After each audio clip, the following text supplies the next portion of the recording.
Well, hello guys. Now that we've finished part 2, we'll come to part 3 in IELTS speaking test.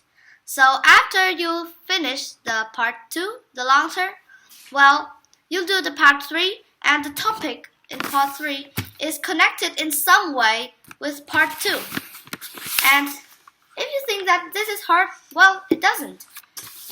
It isn't, so it is more like a conversation and it's more general focus. In this part, you'll use the third person, he, she, or it, and it's different from the part 1.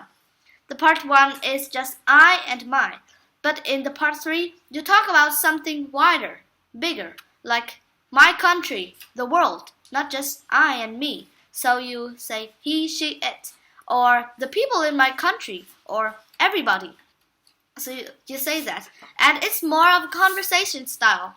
The examiner will ask questions based on your answer in part 2. And when you answer that question, you will get another answer based on your answer.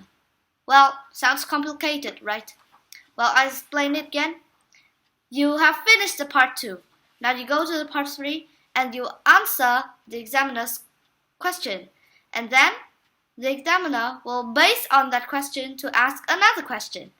Now do you understand that? And the answer, you don't have to be too short like part 1 or too long like part 2. In part 1 you just talk about 2 or 3 sentences, and in part 2 you will talk about the whole 2 minutes. But in part 3 you will just talk about 5 or 6 sentences. It's just right. And the examiner will listen to your skills in details.